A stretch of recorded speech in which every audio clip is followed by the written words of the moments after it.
Hello and welcome back. So this week was packed with elite performances, first NHL goals, and plenty of surprises along the way. Hopefully your teams all did well in week 1 in fantasy, and if they didn't, and you need some waiver pickups for next week, you came to the right place. In this video, I'll go over the week 2 schedule, a few possible waiver adds, and we'll look back at the best players and targets from week 1. So without further ado, let's get to the brand new Data Draft Weekly Schedule tool to go over the schedule. So looking at the schedule for week 2, the least games this week, Montreal, New Jersey, Ottawa, Pittsburgh, and St. Louis only have 2 games. The average is 3 games. And then the teams with the most games this week, Detroit, Calgary, and Arizona. And of those teams, Detroit and Calgary play 2 light nights. Every one of those teams has a back-to-back, so we will see some backup goaltenders. Now, in the goalies section here, you're seeing the 3 starters because these are the only guys that have played so far for those teams, so they're not. There's no data for the other guys. But for Calgary, you're going to want to look at Dan Vladar on that back-to-back if you need a goaltender. 1% owned. I don't know why he's the backup right now instead of Dustin Wolf, but that's not my call. So if you're looking for one of those goaltenders to pick up, there's only basically maybe you could go with Connor Ingram in Arizona, but that's a little bit risky. Ville Husso is being backed up by James Reimer. That could be a good option as well. And then you have Dan Vladar for Calgary. Of those guys, the one that I would be most interested in would probably be James Reimer, just because of the fact that he put up a relatively good save percentage on a relatively bad team last year in San Jose. So there were stretches where he did play really well. So hopefully he can carry that over to Detroit. But in terms of players, these are the players from those teams, and obviously a lot of these guys at the top may be owned up depending on your league format, but a couple guys here should catch your eye.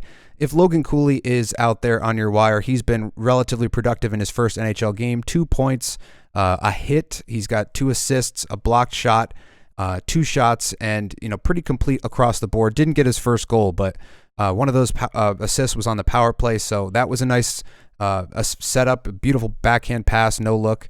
Right on Nick Schmaltz's tape, I believe, and he buried it home. And they actually pushed New Jersey to the brink and took them in the shootout. So that was a really impressive win for that team. And they got a lot of power play time, as we'll see later on in the video. So if you want access to that power play, there's 2 units that you could go to, and Logan Cooley is on one of them. So I would like access to that unit, just as like a low risk, high reward play. In terms of Detroit, Larkin and DeBrincat probably owned up. Same thing with Keller here, but Sean Durzi, again, that Arizona connection, he's on PP1, I believe. Nick Schmaltz is also, actually, Durzi's on PP2 with Cooley, and then you have Nick Schmaltz getting power play time there as well, and both of those guys playing relatively well so far. 2 points in 1 game for Nick Schmaltz. Then for some other guys, you have Elias Lindholm. He might be owned up in your league. 3 assists, 4 points in just 2 games so far this year, so he's been off to a good start. Robbie Fabry got a goal, it was a goal in garbage time, so not sure how much that matters, but he is a guy who consistently scored goals last year at a per-game basis, so he might be somebody to look out for. Matias Michelli, everybody forgot about him, but he was really productive last year, and especially on the power play. Doesn't have a point yet this year, but he is getting a lot of power play time, so, top 6 in Arizona, maybe not the most attractive thing, but people are thinking that they're going to be a much better team this year and definitely much better offensively. So to get access to a really good passer would be a nice play. Mangiapane obviously had a really nice start, 4 points in 2 games, 2 goals, looking like the Mangiapane of old. Only 3 shots in those 2 games. You'd like to see a little bit higher per game shot metric, but nonetheless, that is an older play. 2 years ago, he was a very good goal scorer, and he was getting picked up off waiver wires, so he could be an option for you this week in a 4-game week. You have Daniel Sprong, who I've been keeping an eye on this entire time. 2 goals in 2 games, and he's been getting a ton of shot volume, 4 shots per game there. And he's one of those guys who's a third liner, but he's getting some power play time, and he's always been one of the best per 60 goal scorers in the league. He's got an incredible shot. He finds the back of the net wherever he's shooting from. So he would be a sneaky pickup in a deeper league if you can find him on your wire. Then as we go down here, some of these guys you're going to be able to pick up. Andrew Kopp we'll get to in just a little bit. JT Compher fitting in pretty nicely there in Detroit. Thus far, he's got 3 points in 2 games. So a goal and 2 assists, a couple of blocks, couple of shots. So he's been fitting in nicely in that middle 6 section of their lineup. And then you have some of these other guys, the Petries and some of these power play specialists or hits and block specialists as we move further down. But that's going to do it for this part of this video. We're going to go to the daily face-off schedule just to take a look at it in more detail. So as we look at this, we always want to look for that weekend back-to-back. Sometimes you need that game on Sunday. If they're playing the second night of a back-to-back, that's obviously not ideal. But you can see here, Calgary does play Sunday. That's one of their light night games. And it's against Detroit. That is at least a favorable matchup in the sense that it's not a crazy hot team that's going to be, challenging them, a test for them necessarily. But it is going to be a good game no less. And that is a nice Sunday option for you if you're thinking ahead and you might want to pick up some of those guys. If you're thinking now, I'm releasing this video on Sunday, and some of you might be trailing in your matchups, and you're thinking about that now, you could get out in front of it at the beginning of the week next week. So Detroit obviously playing Calgary. They have 4 games, and they have the road back-to-back, with back-to-back with travel, I should say, in Saturday and Sunday. So that may be a nice spot for Calgary ads as opposed to Detroit ads. But there are some guys who don't need a ton of rest to score. Daniel Sprong being one of those guys, and Dylan Larkin, DeBrincat, those kind of guys are usually productive regardless. Then as we look down a little bit here, the heavier nights are Tuesday, Thursday, Saturday as usual. Some light nights here on Wednesday and Friday. So if you're looking for some light night plays, Calgary does have that other light night against Columbus. That's a road back-to-back, so that might be a little bit of a difficult spot for them. And then as we move a little bit further down, Detroit does play Pittsburgh on that Wednesday night game, so that could be an interesting matchup with some goals. But Pittsburgh seems to be a little bit more focused this year. They're much improved. Some of those guys have gotten off to good starts, as we'll see in just a few minutes. As we move further down, the Devils and Islanders play on Friday. That will be an interesting game. Battle of the Metro to see how good the Islanders can stack up against the Devils this year, because it just doesn't seem like they will be able to on paper. Then as we move further down on this Wednesday night, we have Ottawa and Washington. That should be a goal-scoring game. There should be a number of guys that could pick up some points in that one. I would definitely look at the power plays in that one too. Both power play units are very good when they're rolling, and I don't know if Washington has gotten theirs rolling yet. They've gotten off to a little bit of a slow start, but that could be an opportunity to turn it around depending on which goaltender they're facing. Pittsburgh, Detroit, as we mentioned before, and that's pretty much it for the light nights. The rest of the league has 3 games, and again, they're mostly on those heavy nights. If you want somebody for just Monday, the Rangers have the Coyotes at home, so that could be a nice spot to pick somebody up off the Rangers. They've got some guys going. Philip Hedl is second-line center with Panarin and Lafreniere. Lafreniere is also playing much better, had a goal in the first game, so he's been reunited with Philip Hedl, and they add Panarin to that to give it a little bit more of a dynamic look. Capo Caco's on the top line right wing, so those could be a couple of guys you could look at. And in the absence of Ryan Lindgren, who missed the last game due to an upper body injury, I believe it was a hand or something like that, they've been using Eric Gustafsson with Adam Fox, and he had a 2-point game against the Columbus Blue Jackets, a goal and an assist. So he's a guy to keep your eye on. He's been very productive last year in stretches where he was given extra ice time by Peter Laviolette in Washington. So he would be a guy to keep your eye on as well. So we're going to finish up here looking at the schedule, and we'll move to some of the top players from last week. Now what you're seeing is the points leaders from this past week, and some of these guys played 3 games, some of them played 2, so some of them are a little bit more impressive than others. Obviously, Austin Matthews with back-to-back hat tricks, 6 goals, 6 points in 2 games, so his per-game number is going to be off the charts. 13 shots in 2 games as well. So this, I said it in the some of the videos here that I was very high on a Matthews bounce back after last year. He had some injuries with his hand, and that was bothering him a little bit. So he was down to like 40 goals. So a bad season for him is around 40. A good season is obviously around 60. And looking at this, it looks like he's on pace for 60 already. So let's hope that that continues. Elias Pettersson, the opposite, 1 goal, 5 assists, 6 points in 2 games. So just as prolific, but more assist heavy, obviously, and only 6 shots in those 2 games. But that's still 3 shots per game, which is decent in terms of that average. And both of these guys are really complete, an 86 and an 85 in the completeness ratings. Then you have Evgeny Malkin. He's got 6 points in his first 3 games. I was very high on him as a bounce back candidate this offseason. One of those guys that you could probably have picked up around the 100 mark, or maybe a little bit earlier depending on your league size, but he's been producing so far 15 shots in 3 games. That's 5 per game. I can do the math on the fly there. 6 points, 2 goals, 4 assists. So that's really, a nice productive, relatively small sample size, but a productive week for Evgeny Malkin. Relatively complete, but obviously not in the same level as some of these other guys. Jake Gensel's also off to a really good start. 1 goal, 5 assists, 6 points. Some of those on the power play. 9 shots, so a little bit fewer, but very complete with some hits and blocks coverage in there as well. William Nylander off to another great start.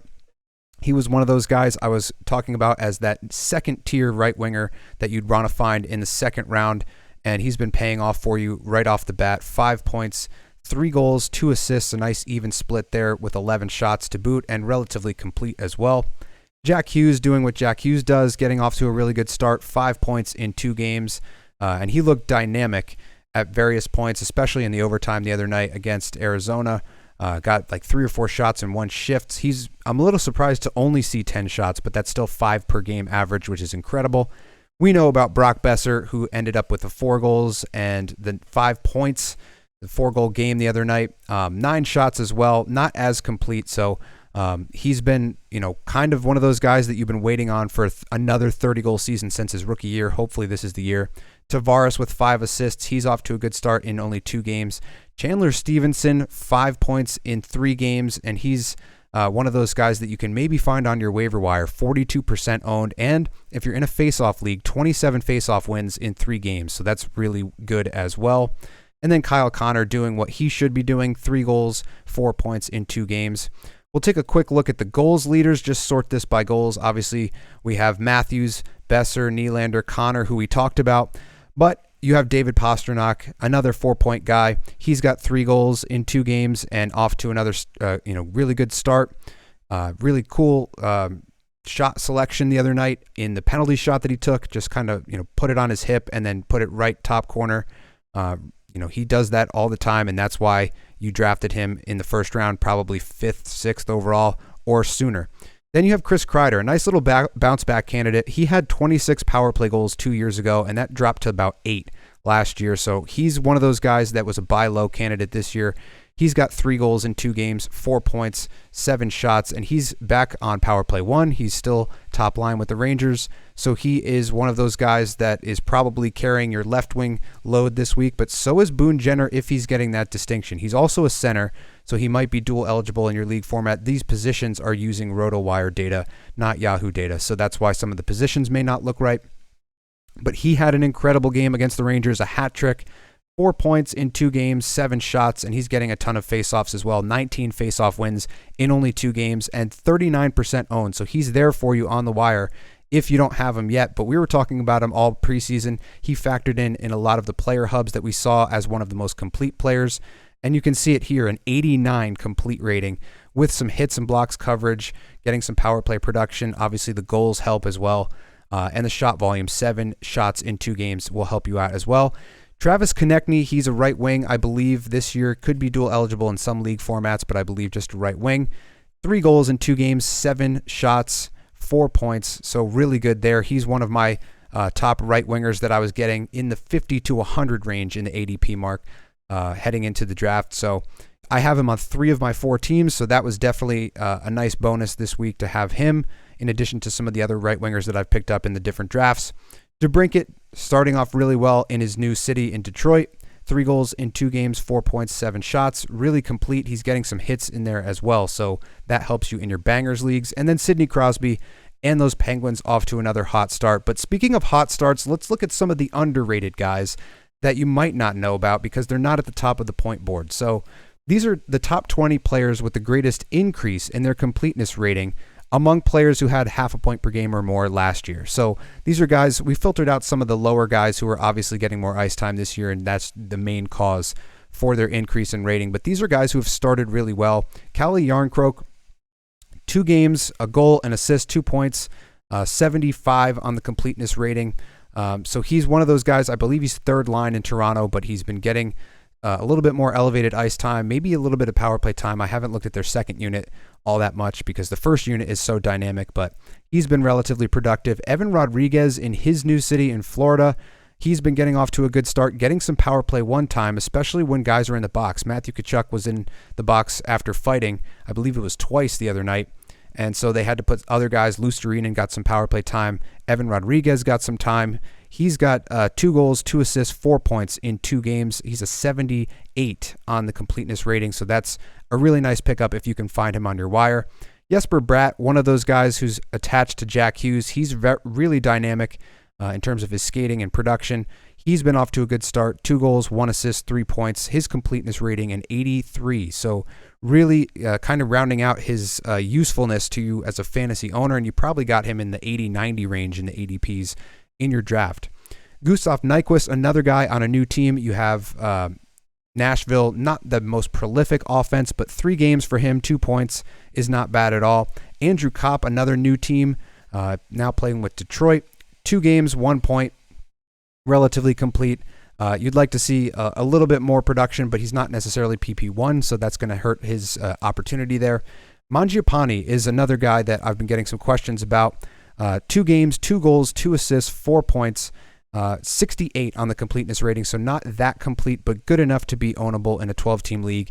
2 years ago, he was a 35 to 40 goal scorer in terms of pace, and you can potentially hope to get that back from him this year. A lot of guys in Calgary lost the will to play last year. He might have been one of those guys, so a nice little bounce back for him. We know Nylander's doing what he's doing. Ryan O'Reilly, the top-line center and PP1, and that's going to be good news for you. He's gotten some points off the bat, so a goal, an assist, 2 points, and a couple of face-off wins, as I mentioned before. So if you're in a face-off league, he's been really productive for you. We've gone over Kyle Connor and Boone Jenner and some of these other guys. As you go further down, Kotkaniemi, a nice little start as I benched him the other night. He's got 2 games, 1 goal, 1 assist, 2 points, which is not crazy, but if he's there for you on your wire, he's a point-per-game guy right now.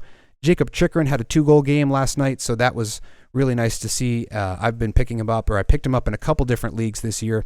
87.69 on the completeness rating, 3 points in 2 games. So he's been, kind of not a bounce back guy, because he's always doing this on a per game level, but you haven't seen it for a full season because he's always injured. So let's hope that he can stay healthy, because this is really nice production you're getting out of him. We went over Malkin. Quinn Hughes is shooting the puck a little bit more, and he's getting some power play points off of that, but not getting the goals yet. 4 assists in 2 games, 71.5 on the completeness rating, so not as complete as some of the other D that we were talking about for elite power play quarterback defensemen, but he is doing work on that power play, and they dominated the Edmonton Oilers this week. 2 wins and a blowout win in the first game, so congratulations to the Vancouver Canucks and their fans who have probably been waiting for that, and that might be short-lived. Let's enjoy it while it lasts, because that might not last.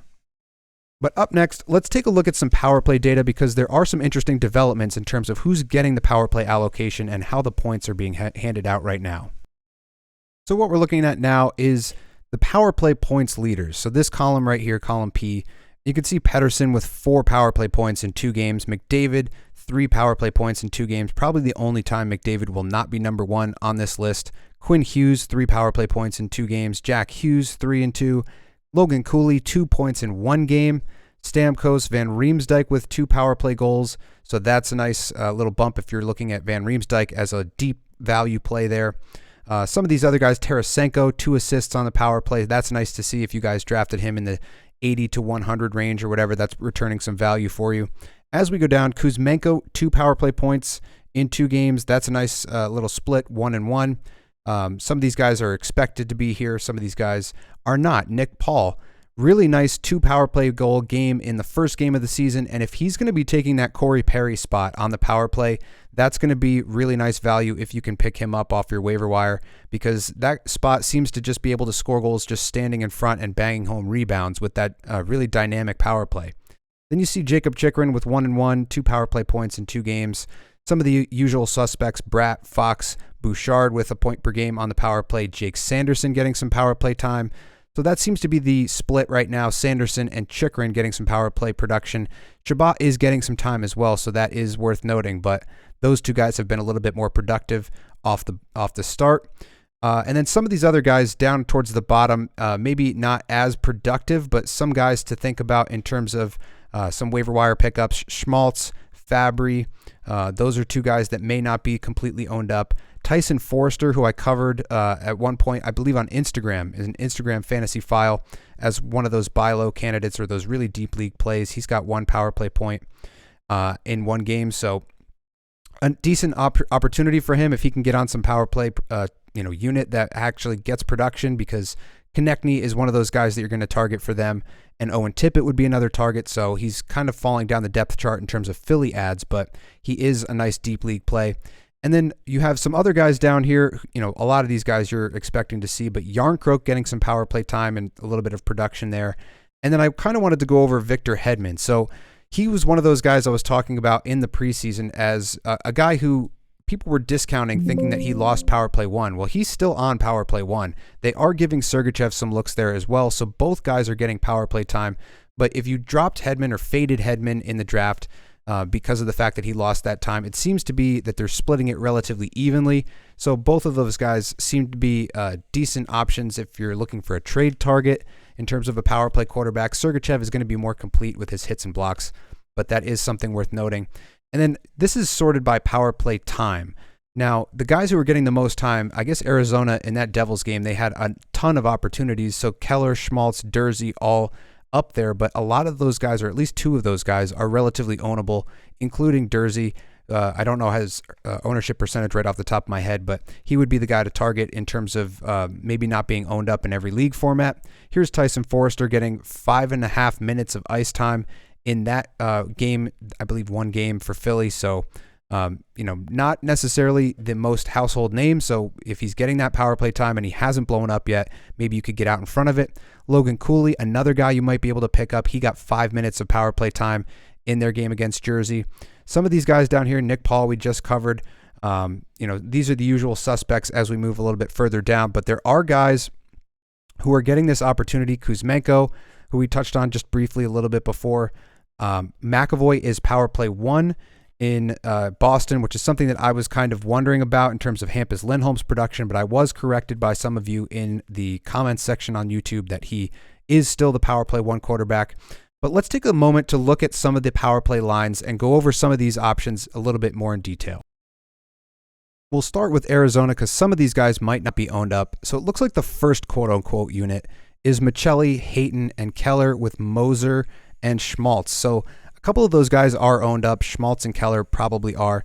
Hayton might be available for you, and Michelli as well. And J.J. Moser is probably on your waiver wire as well. He might not be the defenseman that I would want from either of these two units, but he is getting that opportunity. But then this second unit seems a little bit more intriguing to me. You've got the net front guys in Zucker and Krause who can retrieve pucks in the corners. You've got Cooley, who usually sets up on the near left side where, the Ovechkin office or whatever, but it's his opposite side. Then you have Valimaki and Dursey on the point. So a lot of these guys might be available for you depending on your league size and your format. Another power play that I wanted to touch on was the Chicago power play, as you're definitely looking for exposure to Bedard. He's been getting a ton of shot volume. I believe he was above 5 shots per game so far in the season, but I'd have to double check on that. But the first power play unit, Corey Perry, Ryan Donato, Lucas Reichel, and then you've got Bedard and Seth Jones. So some of these guys might be ownable in terms of Corey Perry. Donato's probably ownable in certain league formats. He obviously was the guy that got the goal on Bedard's first NHL point. So that might have piqued people's attention and became a waiver ad because of that. But you could find him on the waiver wire in a lot of different leagues.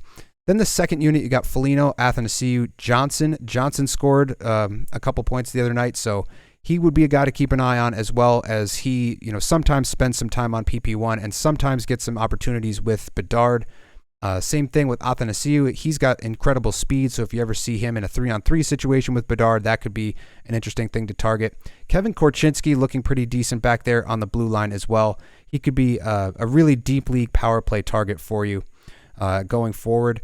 In terms of some of the other power plays, for Colorado, you have, I believe, Lehkonen and Johansson are the guys that are taking that power play 1 spot. You always want access to this power play with Makar, McKinnon, Rantanen. Johansson's the center, and then Lehkonen has been getting the power play time there. The second unit, Nichushkin, Colton, Drouin, Tatar, and Byram, is not anything to laugh at either. These are very talented players. Bo and Byram I'm really high on this year for his shot volume, his goal production, and now if he's getting some power play time, that could help. But if you want access to that top unit, it's Lehkonen and Johansson right now. Now, in terms of some other power plays you might have access to on the waiver wire, Columbus is one of those teams that not a lot of people want, but Kirill Marchenko is getting first unit power play time. He's been looking okay throughout the first 2 games. He's usually a goal scorer, so probably a 25 to 30 goal guy, if I'm remembering correctly from last year. Boone Jenner off to a really hot start. Line A on this power play unit, and because Werenski's out, they have Ivan Provorov right now on PP1. I believe Juracek got his first NHL goal last night. I think it was a power play goal. I could be wrong about that, but they do have Juracek there just in case. They also have Boquist and Severson for the second power play unit with Kent Johnson, Fantilli, and Texier. So not a bad second unit either. And they might be splitting time a little bit because not one of these 2 units is completely stacked. So they might spread out the time a little bit, give Line A and Goudreau the free reign on this unit, and then give Kent Johnson and Fantilli some free reign on this unit. So this could be interesting if you're looking for some opportunities. Speaking of 2 units and potentially using that to your advantage, a lot of you drafted Dougie Hamilton really early on in the draft, and now you're thinking to yourself, wait, why is he on power play 2? That's not necessarily what you like to see. And this unit looks really good on paper. Timo Meier, Nico Hischier, Dawson Mercer, Holtz, and Dougie Hamilton. You've got a lot of shooters on this unit. Hamilton, Holtz, Mercer can all fire the puck. Timo Meier should be the net front guy. He's really good down in low and excellent hands, physical, one of the bigger players. But it's this top unit that's getting a lot of the oxygen right now. Luke Hughes, Jack Hughes, Andre Palat, Jesper Bratt, and Tyler Toffoli, and they look dynamic when they're out there. They looked really good in preseason. They've carried that over into the regular season. So not going to go over every power play, just wanted to bring a couple to your attention, some guys that may be available on your waiver wire. But that's going to do it for this one. I don't want to go too long with this first weekly video. Hopefully you guys got enough good information out of this. If you did, let me know in the comments section below. But as always, I will see you in the next one.